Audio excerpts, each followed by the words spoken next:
Κυρίες και κύριοι, φίλες και φίλοι, καλησπέρα. Απόψε είναι Δευτέρα, 30 Δεκεμβρίου του 2024.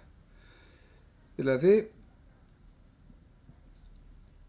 σε λιγότερο από 24 ώρες θα περιμένουμε να γιορτάσουμε την έλευση του νέου έτους.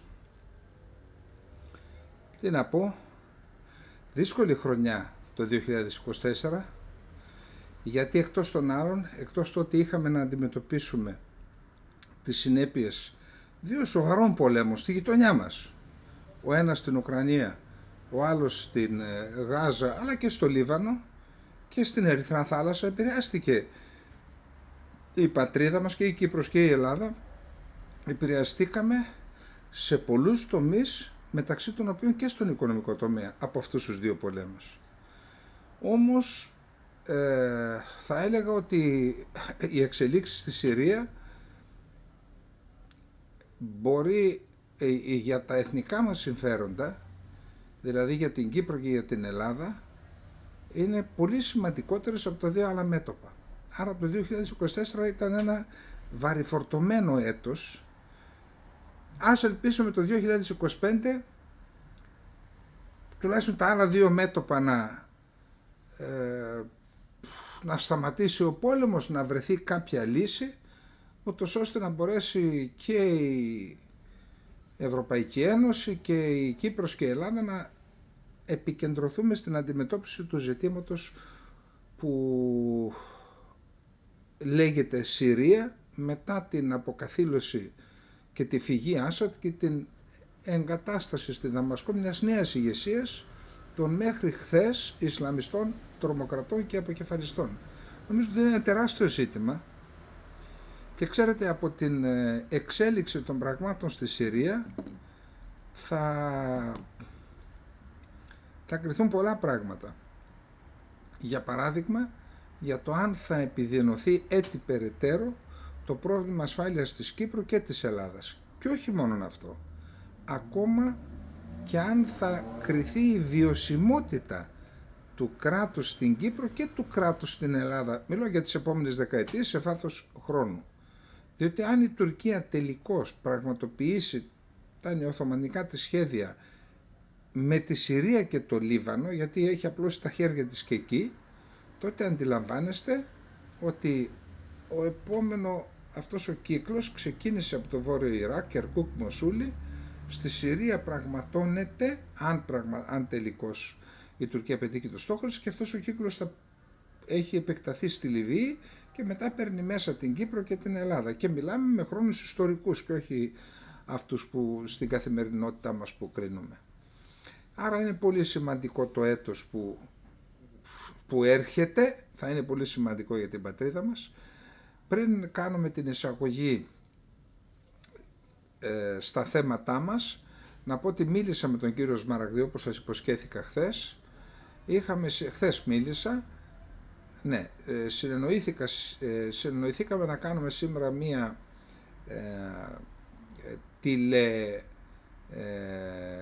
συνέντευξη, ώστε να τη μοιραστούμε μαζί σας.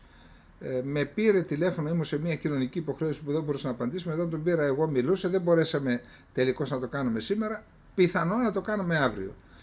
Πάντως ξέρω ότι έχει ήδη κάνει κάποιους λογαριασμούς που Έλληνες από το εξωτερικό και από την Ελλάδα βοηθούν οικονομικά, ούτως ώστε να μπορέσει να απεμπλακεί από το τέλμα στο οποίο έχει περιπέσει η παραγωγή της ταινίας που αφορά τον Ιωάννη Καποδίστρια.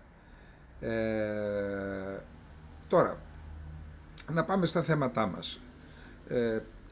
Σήμερα διάβασα την ανακοίνωση, δημοσιεύτηκε και σε πολλά ελληνικά μέσα μαζικής ενημέρωσης, μία ανάρτηση που έκανε ο Υπουργός Εξωτερικών του Ισραήλ για τηλεφωνική επικοινωνία που είχε με τον Έλληνα ομόλογο, τον κύριο Γεώργιο Γεραπετρίτη. Για την ισορροπία του πράγματος, αλλά για να δω τι λέει και η δική μας πλευρά, έψαξα στην ιστοσελίδα, τα ελληνικά μέσα μαζικής ενημέρωσης δεν γράφουν τίποτα, έψαξα στην ιστοσελίδα του Ελληνικού Υπουργείου Εξωτερικών. Δεν γράφει εκεί τίποτα για τη συνομιλία, πιθανόν να το γράψουν αύριο, απλά εκεί είδα ότι το Ελληνικό Υπουργείο Εξωτερικών και συγκεκριμένα οι πρεσβείες της Ελλάδος στη Δαμασκό και στη Βηρητό φρόντισαν για τον ασφαλή επαναπατρισμό 33 Ελλήνων υπηκόων και των οικογένειών τους από τη Συρία στην Ελλάδα. Έφτασαν σόοι και αυλαβοί στην Ελλάδα και δηλώνουν ότι κάνουν προσπάθειες να βοηθήσουν όσους Έλληνες πολίτες ζητούν είτε να επαναπατριστούν ή κάποιο είδους βοήθεια από την μητέρα πατρίδα. Μιλούμε για Έλληνες πολίτες και όχι για τους Ελληνοορθόδοξους. Επίσης, να πούμε ότι οι 3 πατριάρχες που έχουν έδρα την Συρία, 3 πατριάρχες, ένας είναι ο πατριάρχης του Ελληνοορθόδοξου Πατριαρχείου Αντιοχίας, από το 15ο αιώνα ή 16ο νομίζω έφυγε από την Αντιόχεια και έχει έδρα τη Δαμασκό, ο Ιωάννης. Επίσης υπάρχει και ένα πατριαρχείο Ελλήνων Καθολικών ή Ρωμιών Καθολικών, Ρουμ Καθολικ. Αυτή λοιπόν, αυτός, άρα ο Ιωάννης των Ελληνοορθοδόξων, των Ελλήνων Καθολικών και των Ασσυρίων, 3 πατριάρχες εξέδωσαν κοινό ανακοινωθέν, μια ανακοίνωση 2,5 σελίδες είναι, δεν πρόλαβα να τη διαβάσω, αύριο θα σας πω λεπτομέρειες για το τι λένε στην κοινή έκκλησή τους. Πάντως είδα τη φωτογραφία και των 3 που φωτογραφήθηκαν και έκαναν την κοινή έκκληση. Κατά την άποψή μου είναι σωστή κίνηση, θα δούμε και αύριο τι λέει. Να πάμε λοιπόν να δούμε τώρα τι λέει ο Ισραηλινός Υπουργός Εξωτερικών για την τηλεφωνική επικοινωνία με τον Έλληνα ομόλογό του, γιατί όπως σας είπα το Ελληνικό Υπουργείο Εξωτερικών μέχρι στιγμής, δηλαδή στις 7.30-8 το βράδυ της Δευτέρας δεν είχε κάποια ανάρτηση. Η τελευταία ανάρτηση είναι αυτή που αφορά τον επαναπατρισμό των 33 Ελλήνων. Τηλεφωνική επικοινωνία για την κατάσταση που επικρατεί στη Συρία είχαν οι 2 Υπουργοί Εξωτερικών του Ισραήλ και της Ελλάδας, και αναφέρω τη σειρά που αναφέρει ο Ισραηλινός Υπουργός, πρώτα τη χώρα του και μετά την Ελλάδα, κύριε Γκιντεόν Σαρ και Γεώργιος Γεραπετρίτης, οι οποίοι συμφώνησαν να παραμείνουν σε στενή επαφή. Προσέξτε τι ακριβώς λέει ο Ισραηλινός Πρωθυπουργός, να σας πω την ανάρτησή του και όχι τα σχόλια, μετά θα κάνω σχόλια. Μίλησα με τον Έλληνα Υπουργό Εξωτερικών Γιώργο Γεραπετρίτη, συζητήσαμε την κατάσταση στη Συρία και υπογράμμισα την ανάγκη να προστατευτούν επιγόντως οι μειονότητες της Συρίας συμπεριλαμβανομένων των Κούρδων, των Αλαουιτών και των Χριστιανών.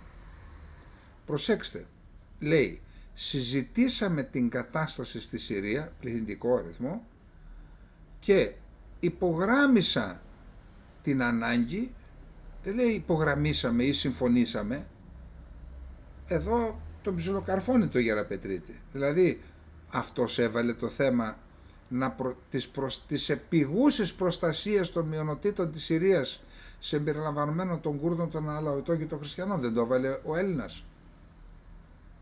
Γιατί δεν είπε συζητήσαμε αυτό το θέμα? Τον καρφώνει εδώ. Θα δούμε και τι λέει ο Γεραπετρίτης ή το Ελληνικό Υπουργείο Εξωτερικών. Προσέθεσα ότι η νέα κυβέρνηση στη Δαμασκό δεν έχει εκλεγεί δημοκρατικά. Αλλά ακόμη πιο ανησυχητικό είναι το γεγονός ότι διακηρύσουν τώρα ότι οι εκλογές θα γίνουν μόνο μετά από 4 χρόνια. Δηλαδή 4 χρόνια αυτοί θα είναι στην εξουσία σε εισαγωγικά επαναστατικό δικαίο, χωρίς δημοκρατική νομιμοποίηση. Τόνισα επίσης την πρόθεση του Ισραήλ να εξασφαλίσει μια συμφωνία για τους ομήρους στη Γάζα. Προσκάλεσα τον Έλληνα συνάδελφό μου να επισκεφθεί σύντομα το Ισραήλ και συμφωνήσαμε να παραμείνουμε σε στενή επαφή. Πάντως να πούμε ότι υπό το κάλυμα της εκαθάρισης της κοινωνίας από συνεργάτες του καθεστώτος Άσαντ συνεχίζονται αμείωτες οι διώξεις εναντίον Αλαουιτών, Χριστιανών, Αρμενίων, ό,τι βρουν μπροστά τους. Ό,τι βρουν μπροστά τους. Κυρίως όμως το στόχαστρο είναι οι Αλαουίτες. Μέσα στη Δαμασκό δεν έχουμε επεισόδια, γιατί εκεί υπάρχουν και οι ξένες πρεσβείες και θέλουν να δείξουν άλλο πρόσωπο, όπως καταλαβαίνετε. Τώρα, επειδή έχουμε τη νέα εξέλιξη, διότι εμείς ακούγαμε ότι η μεταβατική κυβέρνηση είναι μέχρι 1 Μαρτίου και υποθέταμε, δεν το υποθέταμε, οι ίδιοι έλεγαν ότι από τη 1 Μαρτίου μέχρι το καλοκαίρι θα έχουμε και εκλογές και σύνταγμα. Τώρα πού μας πάνε? 4 χρόνια λέει για να κάνουμε εκλογές και σύνταγμα. Τι είχε πει το Ελληνικό Υπουργείο Εξωτερικών? Στην ουσία πηγές, ελληνικές διπλωματικές πηγές δηλαδή, απαντώντας στην δήλωση του Τούρκου Υπουργού Μεταφορών και Επικοινωνιών ότι επίκειται συμφωνία οριοθέτησης ΑΟΣ και κεφαλοκρηπίας με τη Συρία. Ελληνικές διπλωματικές πηγές λοιπόν σχολίασαν τις δηλώσεις του Τούρκου Υπουργού, ο οποίος αποκάλυψε ότι η Άγκυρα είναι πολύ κοντά στο να συμφωνήσει για την οριοθέτηση ΑΟΣ με τη Συρία, τονίζοντας ότι η χώρα, οι ελληνικές πηγές το λένε αυτό, είναι σε μεταβατική κατάσταση και κανείς δεν νομιμοποιείται να συνάπτει συμφωνίες.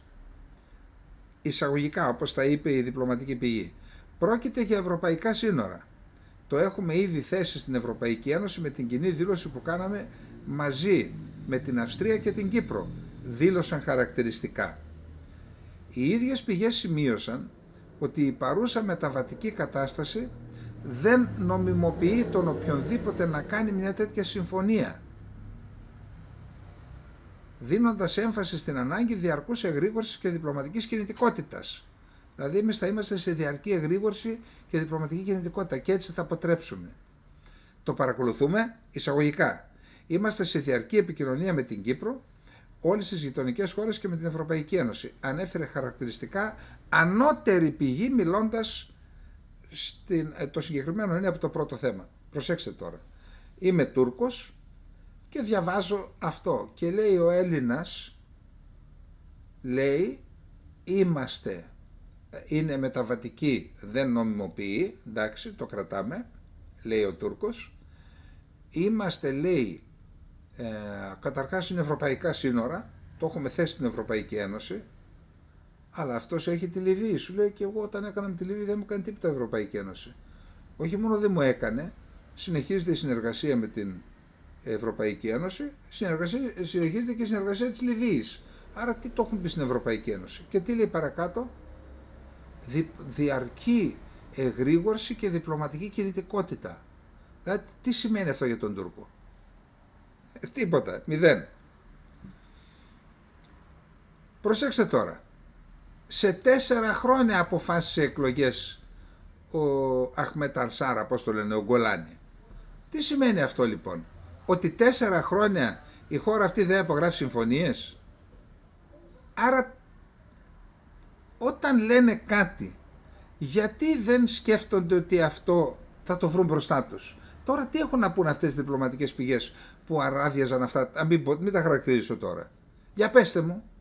Όταν σας λέω λοιπόν ότι αυτή η χώρα, αυτό το κράτος χρειάζεται κτίσιμο από την αρχή, να γίνει ένα σοβαρό ελληνικό κράτος που να υπερασπίζει τα εθνικά συμφέροντα, ορισμένοι λένε εντάξει υπερβάλλεις, τι είναι αυτά, ισοπεδωτικά κτλ. Ισοπεδωτικά καλά. Άμα τα θεωρείτε ισοπεδωτικά, πάρτε τώρα εσείς την εγρήγορση και πάτε για ύπνο με την εγρήγορση. Λοιπόν, για να δούμε που είμαστε, να πάμε τώρα στο επόμενο θέμα μας.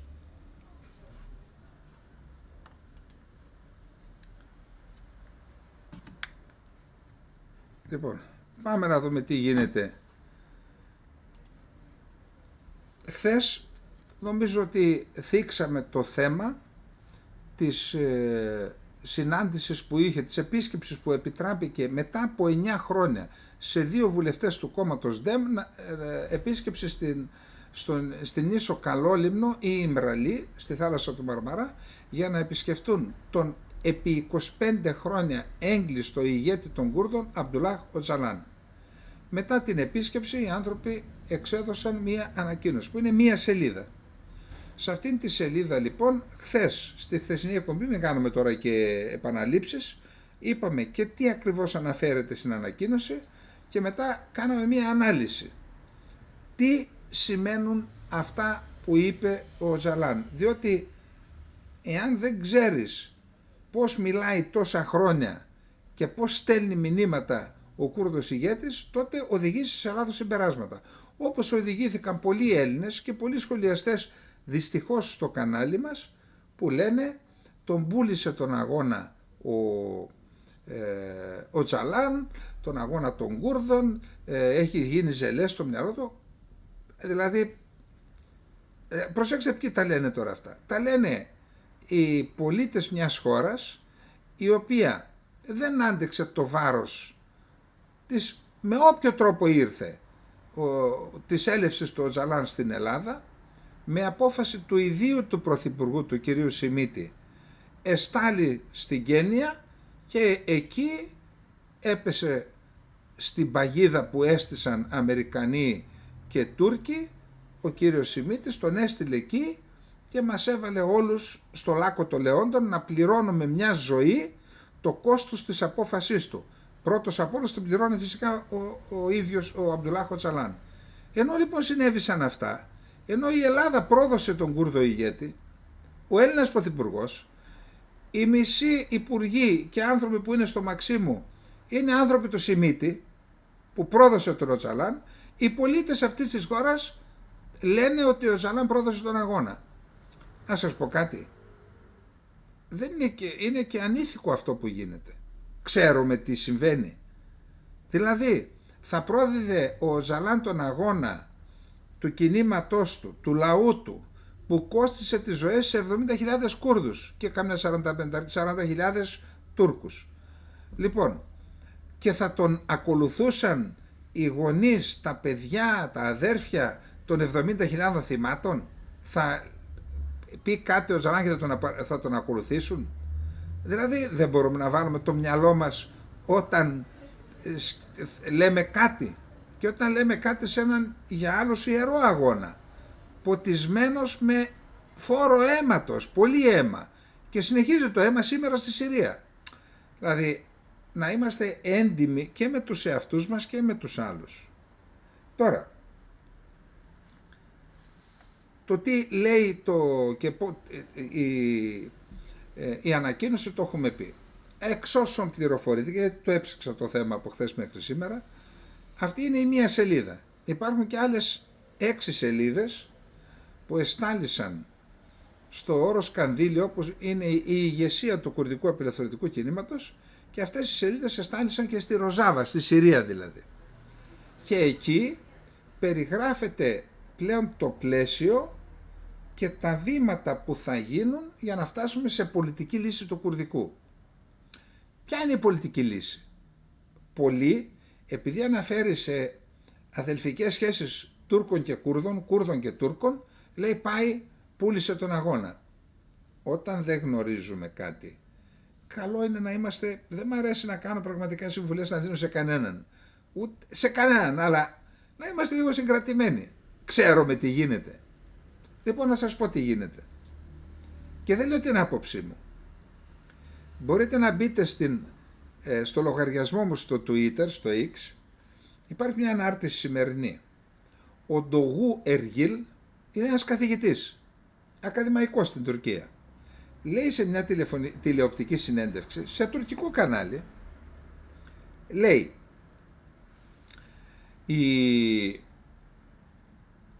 συζητήθηκε ανησυχούσε η κυβέρνηση η τουρκική για τον υπερπληθυσμό των Κούρδων μέσα στην Τουρκία και για τον αριθμό των κουρδικής καταγωγής Τούρκων πολιτών στο τουρκικό κράτος, παρακαλώ. Κρατήστε το αυτό, στο τουρκικό κράτος. Αυτό το θέμα λοιπόν, αυτές οι ανησυχίες μεταφέρονται στο Συμβούλιο Εθνικής Ασφάλειας όπου συζητείται το θέμα. Και εκεί καταλήγουν στην απόφαση να στείλει το Συμβούλιο Ασφαλείας της Τουρκίας ένα ερωτηματολόγιο, αλλά με κατευθύνσεις στο Υπουργείο Εσωτερικών, για το θέμα του υπερπληθυσμού της Τουρκίας, καθότι, όπως λέει ο Τούρκος καθηγητής τώρα, υπάρχουν με βάση υπολογισμούς σε λίγα χρόνια, δεν μιλάμε τον επόμενο αιώνα, μέχρι το τέλος της επόμενης δεκαετίας, οι Κούρδοι, αν δεν γίνει κάτι, θα φτάσουν να είναι το 50-1% του συνολικού πληθυσμού της Τουρκίας. Οι υπόλοιποι 50 δεν είναι Τούρκοι, υπάρχουν και οι άλλες εθνότητες. Και γι' αυτό, και στο έγγραφο που εστάλει στο Υπουργείο Εσωτερικών υπήρχε και μία παρένεση, μία γραμμή οριοθέτησης του κουρδικού πληθυσμού. Δεν έλεγε περιορισμού, γιατί εκεί πάμε σε καθαρά ναζιστικά. Τώρα το βάλαν και Φερετζέ. Και τότε, επειδή ήταν κουρδικής καταγωγής ο Υπουργός Εσωτερικών, με κάποιο τρόπο την έδωσε την πληροφορία. Και βγήκε αυτή η πληροφορία, την έμαθε και ο καθηγητής. Γιατί είμαι σίγουρος ότι λέει αλήθεια ο καθηγητής? Ο Ντογού Εργίλ. Διότι τότε βγήκε ο Ερντογάν, την άκουσα με τα αυτιά μου τη δήλωση. Καταρχάς είχε γίνει μια μεταγραφή ενός βουλευτή στο κόμμα του και του είπε πόσα παιδιά έχεις? 2. Τι? 2? Είσαι καλά? Τουλάχιστον 3 ή 4. Με τη γυναίκα του εκεί πρέπει να κάνεις. Ή είπε 1 και πρέπει να κάνεις 3, κάτι τέτοιο. Άλλη δήλωση του Ερντογάν λέει καλό τις γυναίκες της Τουρκίας να κάνουν πάνω από 3 παιδιά, γιατί αυτοί, λέει, του ΠΚΚ, οι Κούρδοι, κάνουν 10, 12 και 14 και θα μας πνίξουν. Αυτό λοιπόν, υπόψη ότι υπάρχει, όσοι είστε καλοί στην έρευνα στο διαδίκτυο, ψάξτε Πανεπιστήμιο Akdeniz στη Μερσίνα, έρευνα για τα δημογραφικά δεδομένα της Τουρκίας. Πανεπιστημιακή έρευνα. Να δείτε το αληθές αυτού. Και αν προλάβω αύριο, θα σας παρουσιάσω το χάρτη, γιατί σήμερα είχα ένα τεχνικό πρόβλημα. Έκανα την εκπομπή, δεν έπιασε η φωνή, δεν ξέρω για ποιο λόγο. Την έγραψα, τη φόρτωσα, δεν είχε φωνή και την ξανακάνω τώρα. Άρα αφήστε, είμαστε δύσκολα σε χρόνο.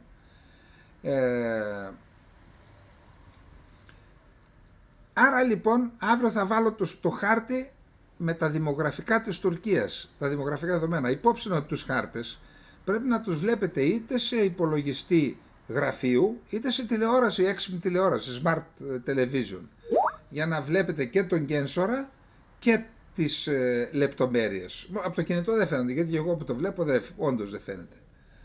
Αλλά έχει ενδιαφέρον ο χάρτης με τα δημογραφικά κατά νομό. Εκεί θα δείτε τις μεγάλες εκπλήξεις. Λοιπόν, τώρα οι Κούρδοι λοιπόν έχουν σκορπίσει το δεκαετία του 90, προηγούμενο αιώνα, υπήρχε η πολιτική της ερήμωσης της κουρδικής υπαίθρου. Πήγαιναν και έκαψαν 4.500 χωριά. Υπήρχε η λογική ότι για να τελειώσεις τα ψάρια σε μία λίμνη πρέπει να αποξεραθεί η λίμνη.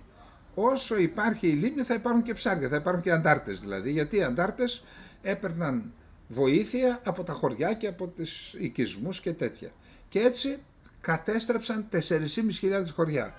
Τότε λοιπόν ο Αμπτουλά Οτσαλάν ελεύθερος είχε δώσει τη γραμμή και είπε η μισή θα πηγαίνετε το 50% στην οργάνωση. Θα πηγαίνω στην περιοχή Αδάνων Μερσίνας, είχε τους λόγους του, θέλει εκεί κουρδικούς πληθυσμούς για έξοδο στη Μεσόγειο αύριο, και οι υπόλοιποι στην υπόλοιπη Τουρκία.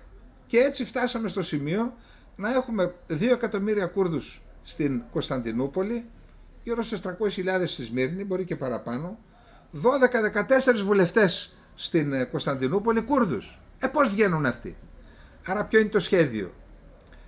Το σχέδιο δεν είναι τωρινό. Το 13-15 που ήταν και πάλι είχε αρχίσει η διαδικασία που πάνε να ξεκινήσουν τώρα, ρωτούσα τους Κούρδους, πού το πάτε? Όλο λέτε δεν θέλετε να κάνετε κράτος. Είχατε 70.000 νεκρούς και γιατί τους κάνατε? Λέει έχουμε κράτος. Ποιο είναι το κράτος? Λέει αυτό το κράτος που ζούμε. Αυτό θα το κάνουμε κουρδικό, λέει. Έλεγαν. Μα πώς? Και μου εξηγούσαν αυτά που σας λέω τώρα. Πριν από 10-11 χρόνια. Άρα ποιο είναι το ζητούμενο? Το ζητούμενο, το τουρκικό κράτος, θα σας πω μετά γιατί έφτασε σε αυτό το σημείο, ήθελε να λύσει το κουρδικό με όρους επιβολής και χρήσης στρατιωτικής βίας. Φυλακές, φυλακίσεις, βασανιστήρια, να τους κάνουν όλους Τούρκους. Τι ζητάνε οι Κούρδοι τώρα? Και αυτά λέει μέσα από τις γραμμές ο Οτζαλάν καταρχάς λέει ότι είμαι δυνατός και αποφασισμένος, λέει, έτσι ξεκινάει. Αυτό είναι ένα μήνυμα και στους Τούρκους και στους Κούρδους. Μη λυγίσετε, είμαι όρθιος, λέει. Και δεν το καταλαβαίνουμε. Μα για να τον καταλάβεις τον Οτζαλάν πρέπει να τον παρακολουθείς χρόνια τώρα. Είμαι δυνατός, λέει. Άρα δεν λύγησα, μη λυγίσετε κι εσείς. Το μήνυμα έξω. Τώρα, είπαμε ότι είναι μία σελίδα αυτός και 5 σελίδες έξω. Και τι ζήτησαν οι Τούρκοι? Ζήτησαν να στείλουν γραπτός, από ό,τι άκουσα, δεν μπορώ να το διασταυρώσω τώρα, να στείλουν γραπτός τις απαντήσεις τους στις προτάσεις ο Οτζαλάν και τουρκικού κράτους και το Κανδύλι και η Ροζάδα. Έχει ειδικούς λόγους για αυτούς, αλλά αυτά είναι τα θέματα δικά τους. Τώρα δεν έχω χρόνο να στα αναλύσω αυτά. Λοιπόν, τι λέει το περίγραμμα? Το περίγραμμα λέει, στο νέο κράτος που θα χτιστεί με νέο σύνταγμα θα υπάρχουν ό,τι δικαιώματα θα έχουν οι Τούρκοι θα έχουν και οι Κούρδοι. Αυτό λέει η αδελφοσύνη, αδελφικές σχέσεις. Ό,τι δικαιώματα έχετε εσείς θα έχουμε και εμείς. Στη γλώσσα, στην παιδεία, δηλαδή στην ουσία διεκδικούν πολιτιστική αυτονομία οι Κούρδοι. Τώρα, και φυσικά πλήρη πολιτικά δικαιώματα και όλα αυτά. Αν γίνει αυτό, όχι την επόμενη μέρα, τις προηγούμενες μέρες όσο ζητιέται αυτό, τα ίδια δικαιώματα θα ζητήσουν και οι άλλες εθνικές και θρησκευτικές ομάδες στην Τουρκία. Σου λέει, κάτσε ρε φίλε, αυτοί σήκωσαν τα όπλα στο κράτος. Είχαμε 40.000 νεκρούς στρατιώτες και πολιτοφύλακες και τα λοιπά. Και θα επιβραβευθούν με αναγνώριση της μητρικής τους γλώσσας και θα τιμωρηθούμε εμείς που στηρίξαμε το κράτος, και αναφέρομαι στους Λαζούς, τους Βόσνιους, τους Αλβανούς, έχει 2-3 εκατομμύρια, μην νομίζετε, και σε άλλες εθνικές ομάδες που υπάρχουν στην Τουρκία, Τσερκέζους, Απχάζιους, έχει πολύ πράγμα. Άρα, αν πάμε σε αυτή τη λύση, μικρή πιθανότητα, αλλά λέμε αν πάμε, θα σας πω μετά γιατί έφτασε η Τουρκία σε αυτό το σημείο. Αν πάμε σε αυτή τη λύση, θα μιλάμε για άλλη Τουρκία. Για μια άλλη Τουρκία, όπως το τουρκικό, που θα λειτουργεί με άλλη λογική, τα νεοοθωμανικά και όλα αυτά θα φύγουν, διότι θα έχει ιτηθεί και το βαθύ κράτος και όλη αυτή η λογική του ένα έθνος, ένα κράτος, μια γλώσσα, μια θρησκεία, θα τελειώσουν αυτά. Τουλάχιστον αυτές είναι οι επιδιώξεις των Κούρδων και του Οτζαλάν, όπως βγαίνει μέσα από το χαρτί του. Και αυτή η Τουρκία, με αυτό το κοινοβούλιο και με αυτές τις κρατικές υπηρεσίες όπου θα υπερισχύουν οι Κούρδοι, εάν η Ελλάδα και η Κύπρος είχαμε διατηρήσει τις γέφυρες, διότι ο κουρδικός λαός έχει πολύ ψηλά τους Έλληνες, παρά την προδοσία Οτζαλάν, συνεχίζει να τους έχει, αυτή η Τουρκία δεν θα αποτελούσε απειλή για την Κύπρο και την Ελλάδα, τουλάχιστον στο βαθμό που αποτελεί σήμερα. Αυτό είναι ένα τεράστιο ζήτημα. Αρχίζουν να το κατανοούν τώρα στην κυβέρνηση και στα αρμόδια υπουργεία. Τώρα που στριμωχτήκαμε στη Συρία, αρχίζουν να το κατανοούν. Θα έρθει το μυαλό. Εντάξει. Πάμε να δούμε τώρα γιατί ο Μπαχτσελή 1,5 μήνα πριν πέσει ο Άσαντ, έκανε αυτή την πρόταση. Να σας θυμίσω τι είπε.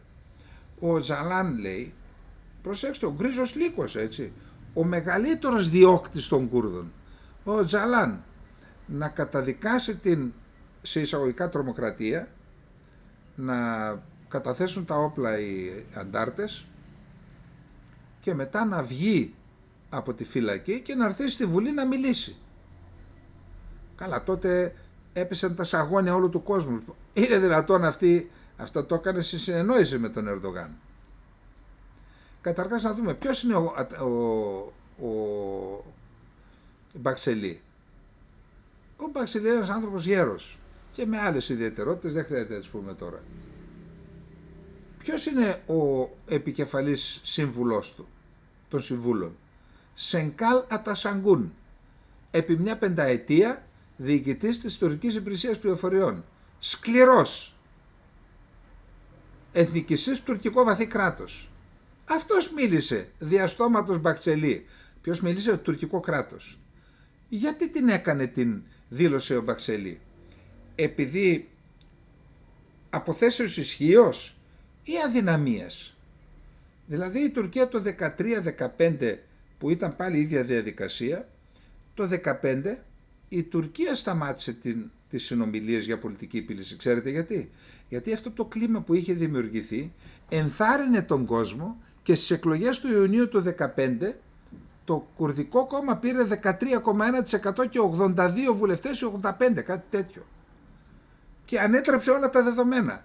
Δεν μπόρεσε ο Ερντογάν να πάρει αυτοδυναμία, κήρυξε τον πόλεμο εναντίον των Κούρδων με μια προβοκάτσια τότε, σκότωσε το τουρκικό κράτος 2 αστυνομικούς στο Μαρντίν, τα φόρτωσε στο ΠΚΚ και είπε αυτοί έσπασαν την εκεχηρία, κήρυξε τον πόλεμο εναντίον των Κούρδων σε όλο το Κουρδιστάν το τουρκοκρατούμενο, συσπυρώθηκε ο κόσμος με προπαγάνδα, ξέρετε, γύρω από το κόμμα του Ερντογάν και πήρε αυτοδυναμία στις πρόωρες εκλογές του Νοεμβρίου του ιδίου έτους, του 2015.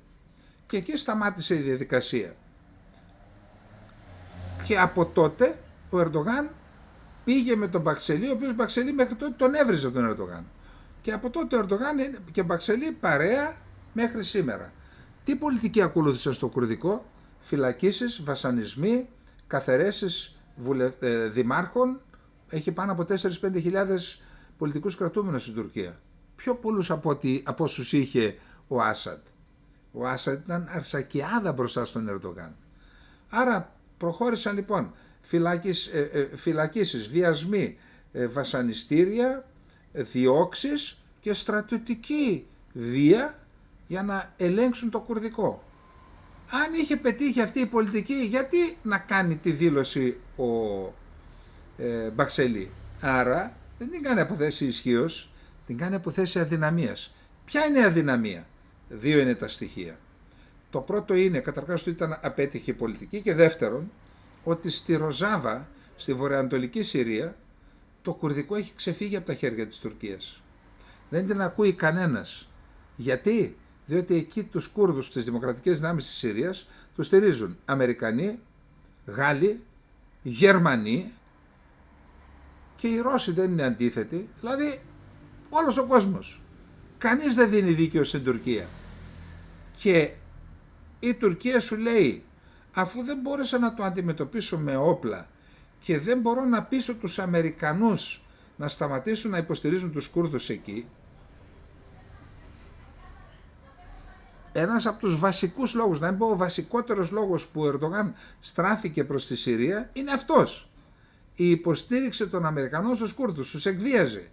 Μην τους στηρίζετε, θα πάμε τη Ρωσία. Αυτό, το εκρεμές αυτό ήταν. Λοιπόν, ποιο ήταν το σχέδιο της Τουρκίας? Να πάμε σε μια διαδικασία επίλυσης με τον Ερντογάν, να του δώσουμε, να βάλουμε ως την μεγαλύτερη υποχώρηση που θα κάνουμε την απελευθέρωση του Οτσαλάν και να τον πείσουμε να διαλύσει τη Ροζάβα και να φύγει και η μεγάλη απειλή για την Τουρκία που είναι ένα δεύτερο κουρδικό κράτος στη Συρία.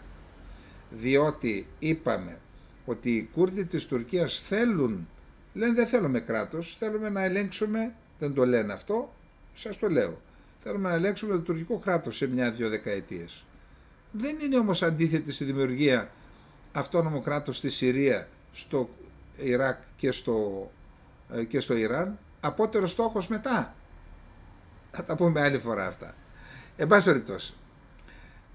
Άρα ο ένας λόγος λοιπόν είναι αυτός. Θέλουν να φύγουν, να περάσουν από τις συμπληγάδες της Ροζάβα χρησιμοποιώντας τον Οτσαλάν, που όμως όπως σας είπα με βάση αυτά που γνωρίζω δεν πρόκειται να πουλήσει τον αγώνα του λαού του και αυτό φαίνεται και από αυτά που λέει στο χαρτί. Και αν τολμήσει να το κάνει δεν θα τον υπακούσουν. Απλά είναι τα πράγματα. Αυτός είναι ο πρώτος λόγος που η Τουρκία πήγε στον Οτσαλάν. Ο δεύτερος λόγος, ο Ερντογάν θέλει να ξαναείνε υποψήφιος, αλλά δεν μπορεί. Είναι 72 χρονών τώρα νομίζω, πόσο είναι, τόσο είναι. Δεν μπορεί να είναι ξανά υποψήφιος. Διότι υπάρχει συνταγματικό κόλλημα. Πρέπει να αλλάξει το Σύνταγμα. Ποιος θα τα αλλάξει το Σύνταγμα? Οι Κούρδοι έχουν ρυθμιστικό ρόλο. Χωρίς τους Κούρδους δεν. Άρα, αν πετύχει το ένα, με ένα σβάρο 2 τρίγωνα, θα πετύχει και το άλλο. Αυτό λοιπόν είναι το κουρδικό και επαναλαμβάνω, να είμαστε ευγενείς και ηθικοί απέναντι σε ένα λαό που αγωνίζεται και σε έναν άνθρωπο που είναι 25 χρόνια στη φυλακή και με ευθύνες της τότε ελληνικής κυβέρνησης και συγκεκριμένα του Πρωθυπουργού του Σιμίτη. Δεν έχει σημασία αν ψηφίζαμε ή δεν ψηφίζαμε Σιμίτη. Έλληνας Πρωθυπουργός τον έστειλε στη φυλακή. Να είμαστε πιο έντιμοι απέναντι σε ένα λαό που αγωνίζεται και στον ηγέτη του που βρίσκεται στη φυλακή 25 χρόνια. Λοιπόν, πάμε να δούμε τώρα πού βρισκόμαστε. Λοιπόν, πάμε να δούμε τι γίνεται στη Συρία. Έχουμε και εκεί ωραία πράγματα.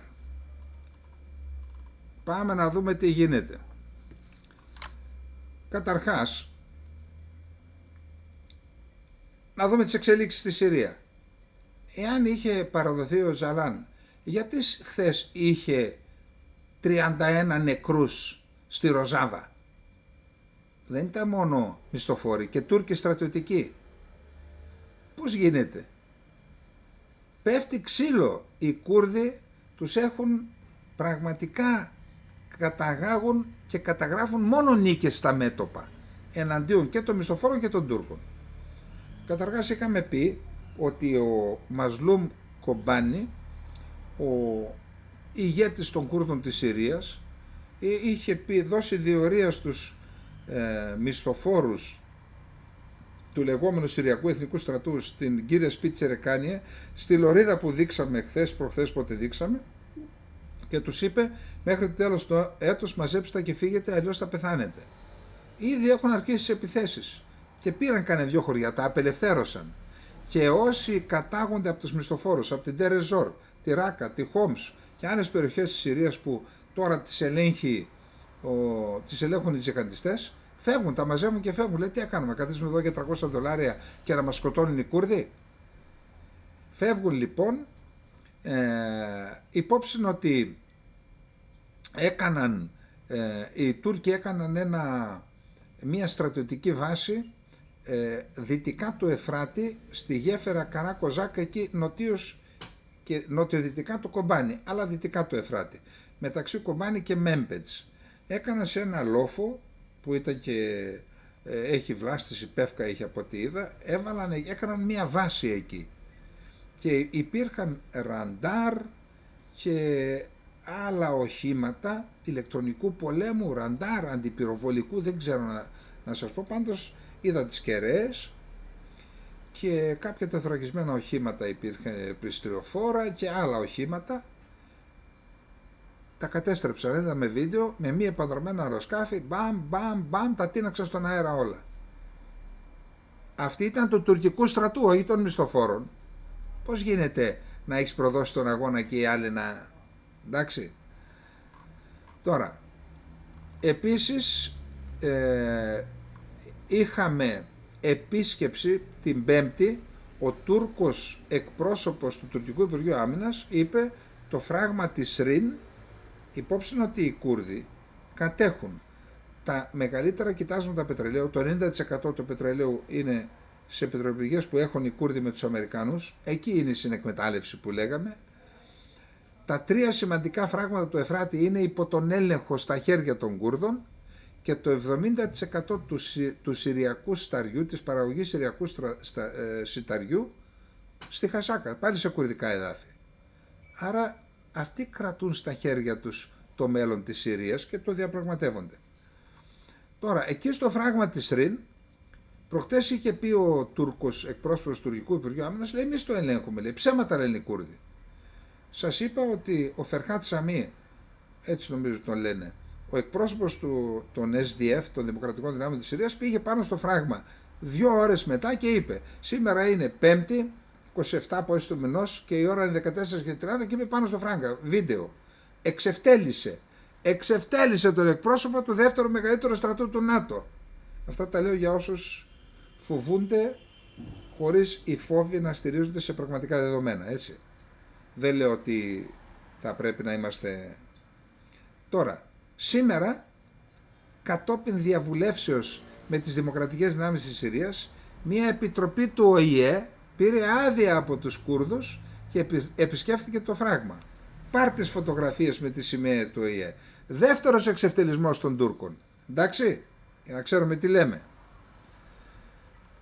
Επίσης, διαβάζω και βλέπω και χάρτη ότι οι κουρδικές δυνάμεις έχουν φτάσει μέσα στη Μέμπετ, στην Ιεράπολη, και έχουν καταλάβει τις ανατολικές συνοικίες. Εντάξει. Αυτά όσον αφορά τις μάχες.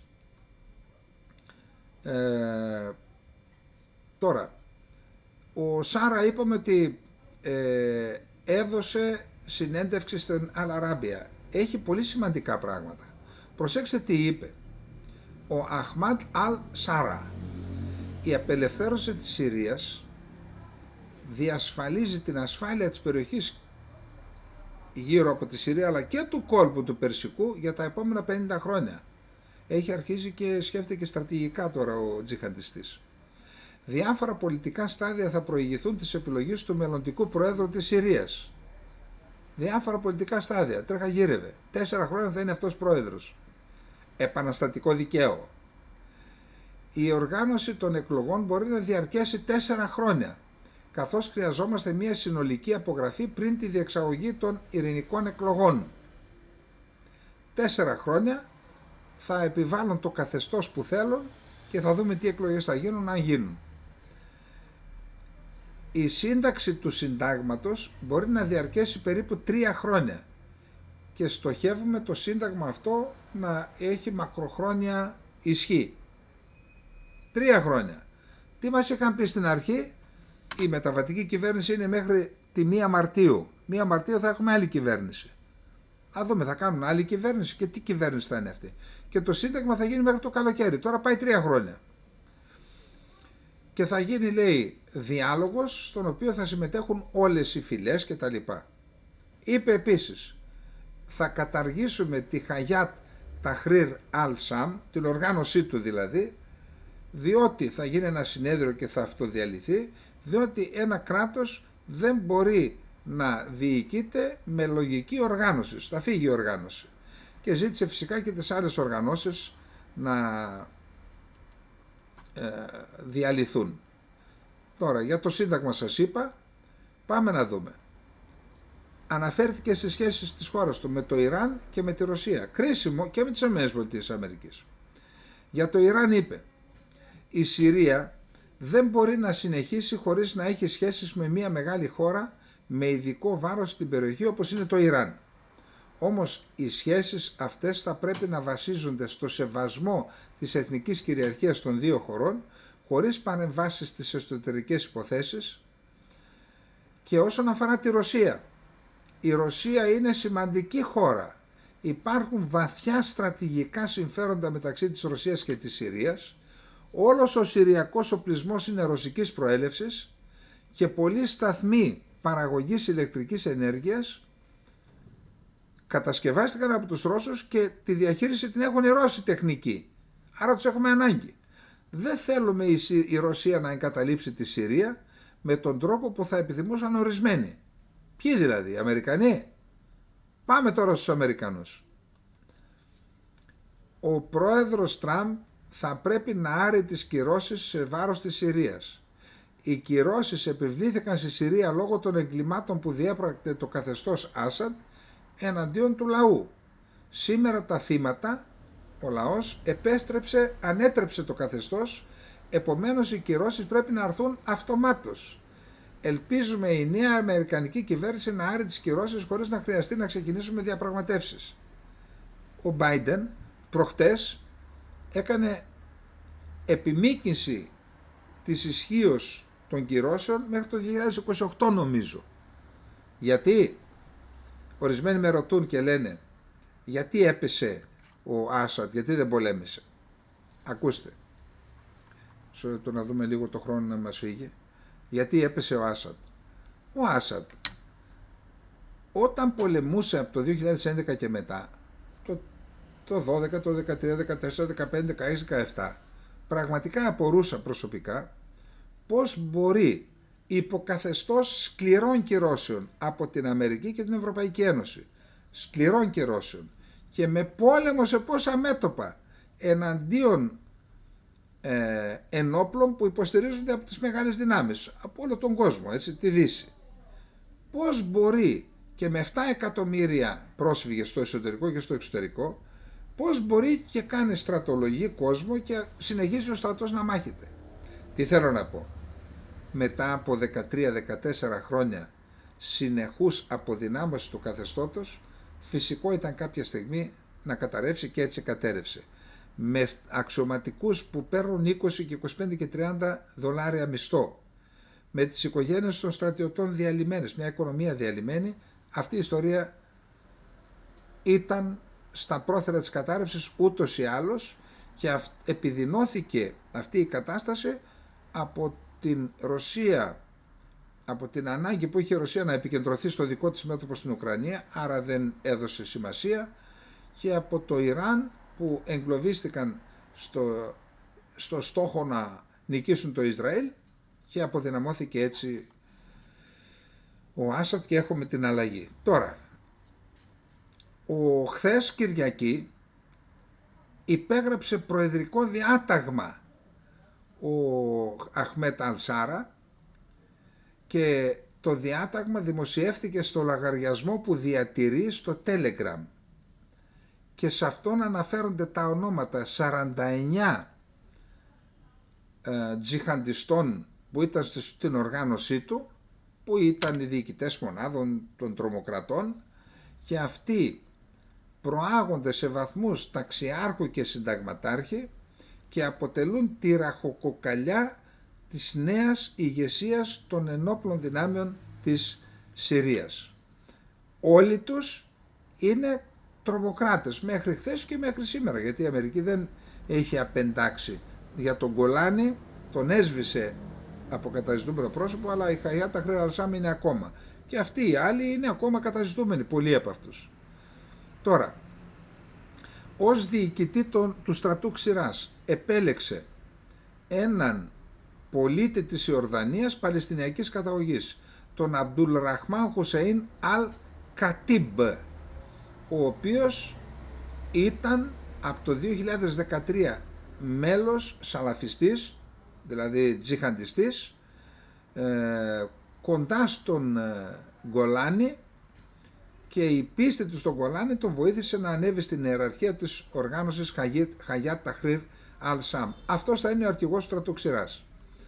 Ανάμεσα στους 49 υπάρχει τουλάχιστον ένας Τούρκος, ο οποίος είναι ο Ομέρ Μουχαμέτ Σιφσί, το όνομά του στη Χαγιάτ Ταχρήρ Αλ-Σάμ ήταν Μουχτάρ Τούρκι και αυτός έγινε ταξιέρχος, και υπάρχει και ένας Αλβανός, ο οποίος και αυτός πήρε βαθμό συνταγματάρχη νομίζω. Κρατήστε τα αυτά, χρήσιμα είναι. Τώρα, πάμε να δούμε τι γίνεται. Επισκέφθηκε πριν από λίγο ο Υπουργός Εξωτερικών του Κουβέιτ τη Δαμασκό. Επισκέφτηκε ο επικεφαλής της Στρατηγικής Υπηρεσίας Ασφάλειας του Μπαχρέιν. Επισκέφθηκε ο Υπουργός Επικοινωνιών και Πολιτικών Υποθέσεων της Λιβύης. Έχουν αρχίσει δηλαδή επισκέψεις.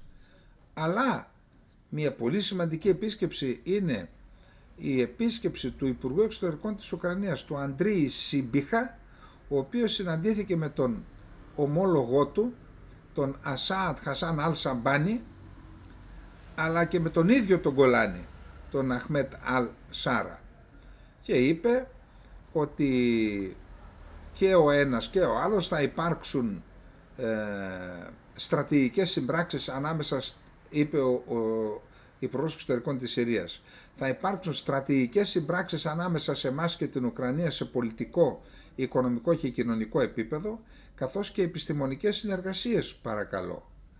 Ενώ ο Σίμπιχα είπε και αυτό στα δικά του, συναντήθηκε και με τον Γκολάνι και είπε ότι εμείς θα σταθούμε στο πλευρό της Συρίας, θα βοηθήσουμε. Να θυμίσουμε ότι ο Ζελένσκι την Παρασκευή ανακοίνωσε ότι το Κίεβο έστειλε στη Δαμασκό το πρώτο φορτίο επιστημιστικής βοήθειας, 500 τόνους αλεύρι σίτου, σιτάλευρο, και θα συνεχίσει, λέει, να βοηθάει. Λοιπόν, αυτά έχουμε για την Συρία. Να πάμε να δούμε τώρα οι Ηνωμένες Πολιτείες Αμερικής, Ουκρανία, και να δούμε και να κλείσουμε την εκπομπή μας. Τώρα, οι Ηνωμένες Πολιτείες Αμερικής. Ο Biden έκανε μια πολύ κίνηση, συμβολική κίνηση και ουσιαστική πριν φύγει. Σήμερα είμαι υπερήφανος που ανακοινώνω τη διάθεση σχεδόν 2,5 εκατομμυρίων δολαρίων σε βοήθεια για την ασφάλεια στην Ουκρανία. Κατόπιν οδηγιών μου, οι Ηνωμένες Πολιτείες θα συνεχίσουν να εργάζονται ακατάπαυστα για να ενισχύσουν τη θέση της Ουκρανίας σε αυτόν τον πόλεμο στην υπόλοιπη διάρκεια της παραμονής μου στην Προεδρία. Στέλνει λοιπόν βλήματα πυροβολικού 155 και 105 χιλιοστών, χιλιάδες πυράβλους αντιαρματικούς και αντιαεροπορικούς, τεθωρακισμένα οχήματα εκατοντάδες, καθώς και οπλικά συστήματα τα οποία έχει άμεση ανάγκη ο Ουκρανικός στρατός. Σήμερα έγινε ανταλλαγή 300 εχμαλώτων, 150 Ρώσοι που τους κρατούσαν οι Ουκρανοί, 150 Ουκρανοί που τους κρατούσαν οι Ρώσοι, αντιλάγησαν και επέστρεψαν στις πατρίδες τους και στις οικογένειές τους. Και τώρα υπάρχει μία φημολογία που δεν βγαίνει καπνός χωρίς φωτιά, που λένε ότι το σχέδιο του Τραμπ, που φαίνεται αρχίζει και βολιδοσκοπεί, είναι να καθυστερήσει, να μετατεθεί σε 20 χρόνια το θέμα της ένταξης της Ουκρανίας στο ΝΑΤΟ και να εγκατασταθεί στην Ουκρανία μία δύναμη ειρηνευτική από Ευρωπαίους και Βρετανούς στρατιώτες. Ο Λαυρόφ έκανε δήλωση για αυτό το θέμα. Οπωσδήποτε δεν είμαστε ευχαριστημένοι με τις προτάσεις που διατυπώθηκαν εξ ονόματος των εκπροσώπων της ομάδας του νεοεκλογέντος Προέδρου, του Τραμπ εννοεί, με σκοπό να μετατεθεί κατά 20 χρόνια η ένταξη της Ουκρανίας στο ΝΑΤΟ, καθώς και για ένα απόσπασμα διατήρησης της ειρήνης που θα αποτελείται από βρετανικές και ευρωπαϊκές δυνάμεις στην Ουκρανία, δήλωσε ο Σεργέη Λαυρόφ στο κρατικό πρακτορείο ειδήσεων της Ρωσίας ΤΑΣ, όπως ανέφερε σήμερα το Ρωσικό Υπουργείο Εξωτερικών. Είπαμε ότι υπάρχουν πολλές εικασίες. Πρώτα αυτό αναφέρθηκε από τον Μακρόν και από τον Ντόναλντ Τούσκ στα μέσα Δεκεμβρίου, και μπορεί να εμπλακούν σε αυτή τη διαδικασία και χώρες που διαθέτουν πυρηνικά όπως η Γαλλία και η Βρετανία. Είναι προφανώς πρόωρο να μιλήσουμε για στρατιώτες διατήρησης της ειρήνης. Είχε πει από την πλευρά του στις 16 Δεκεμβρίου, όταν τέθηκε το θέμα, ο εκπρόσωπος του Κρεμλίνου Δημήτρη Πεσκόφ. Τώρα υπάρχει και μία δήλωση του Αντρέη Μασλόφ, είναι ο πρέσβης της Ρωσίας στην Ελλάδα, και είπε ότι το 2013 ερχόντουσαν, λέει, πάνω από 1 εκατομμύριο Ρώσοι τουρίστες στην Ελλάδα. Το 2013 είχαν έρθει 1,3 εκατομμύρια Ρώσοι τουρίστες στην Ελλάδα, άφηναν πάνω από $1 δισεκατομμύριο το χρόνο, ευρώ, και κρατούσαν όρθια τη βιομηχανία γούνα στην Ελλάδα. Τώρα με την κατάσταση που έχουν περιέλθει οι σχέσεις μας, ήρθαν μόνο 15.000, λέει, το 24 Ρώσοι τουρίστες, και έχει καταρρεύσει η βιομηχανία της γούνας, και μιλάει ότι αυτό το πράγμα θα έπρεπε να έχει αποφευθεί, και είπε ότι η Ρωσία είναι έτοιμη για επικοδομητική συνεργασία με την Ελλάδα στο Συμβούλιο Ασφαλείας του ΟΗΕ, δεδομένου ότι η Ελλάδα είναι πλέον μη μόνιμο μέλος του Συμβουλίου Ασφαλείας του ΟΗΕ. Λοιπόν, αυτά είχαμε να πούμε για απόψε. Για όσους δεν μας δουν αύριο, ευχόμαστε καλή χρονιά, ευτυχισμένο το 2025. Καληνύχτα, να είστε όλες και όλοι καλά.